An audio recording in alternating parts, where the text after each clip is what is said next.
করছি। আসলে মেইন হচ্ছে একটা আর্ট বা একটা জিনিস যদি আমরা ফুটাই তুলতে চাই তাহলে আমাদের আর্টিস্টিক মনোভাবটা বেশি হচ্ছে ফোকাস করতে হয়। আমরা যারা আর্ট পাড়া কিংবা আর্ট বুঝি তারা সবসময় চেষ্টা করি যে একটা আর্টকে যেন আমরা সুন্দরভাবে রিপ্রেজেন্ট করতে পারি।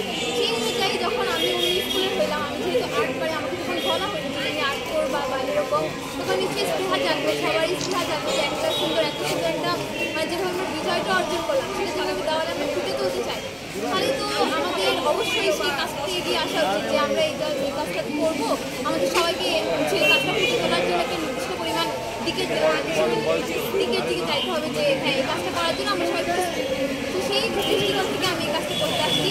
মূলত স্কুল একদমই ফ্যাক্টর না, জেলা হোক বিয়ে হোক বা বিভিন্ন যে স্কুল হোক বা কলেজ হোক, আমরা সবসময় চেষ্টা করবো সেইখানকার দেওয়ালগুলো বা সেখানকার এলাকা বা পরিবেশ যাই হোক সুন্দর করে ফুটে তোলার জন্য। এই কেমন লাগছে?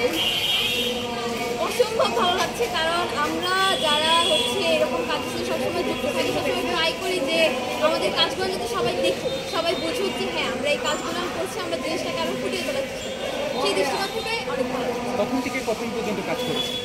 আমরা কাজটা করছি 14ই আগস্ট থেকে।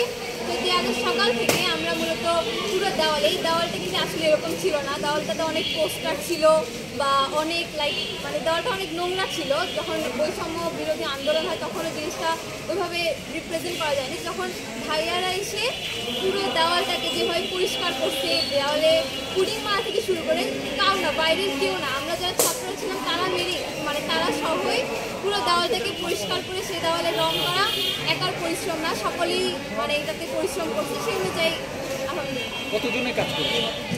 আমরা আছি অনেকজন, এটা আসলে সংখ্যা হিসেবে বলা যাবে না, 12-14 জনের মতো এরকম।